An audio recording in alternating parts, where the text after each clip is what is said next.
Сәлем досым, менің атым Петр, және де мен жануарлармен тілдесе аламын.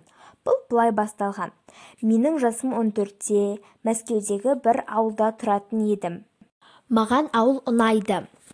Ауылда таза ауа мен жануарлар өте көп. Адамдар мені ауру деп ойлайды. Себебі мен жануарлармен тілдесе аламын. Бірақ бұл шын. Жануарлар, олар менің достарым, содан болар мен оларға қатты жақынмын. Мен оларды қатты жақсы көремін.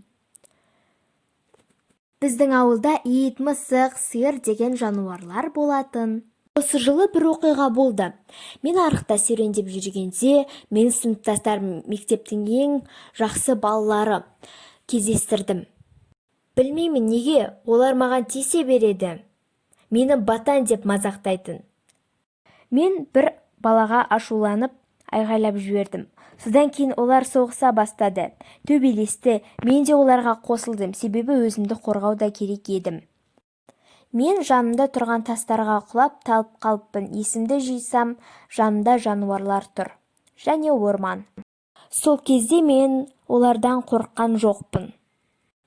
Бір кезде менің итім сөйлей бастады. Бірақ білмеймін, мен оның тілін түсіне бастадым.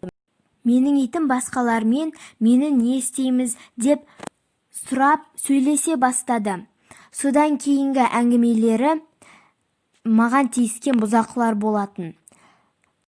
Мен қатты таңғалдым, себебі менде бұндай жағдай болып көрмеген еді. Мен оларға қарап тұрдым, және де менің итім айтты. Сен бізді түсініп тұрсың ба? Деді. Сосын мен, иә, түсініп тұрмын дедім. Бұны естіген олар қатты қуана бастады. Ол бізді қалай түсініп тұр, бұл мүмкін емес деген сөздерді естідім. Мен үйге қарай қашып кеттім. Мүмкін бұл түс шығар деп те ойладым. Сосын үйге келген соң бірден ұйықтап қалдым.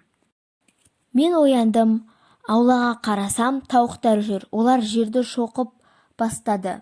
Тауық айғай салды. Басқаларына менің шыққанымда хабарлап жатыр. Мен бұның түс емес екенін түсіндім. Достар, егер сіздерге бұл видеоны лайк басып, бөлісуді ұмытпа. Сәлем достар, менде көп видео болған жоқ. Сол үшін кешірім сұраймын. Алдағы уақытта көптеген әрі қызықты видеолар шығаратын боламын. Сол үшін де қолдап лайк басып тіркелуді ұмытпа.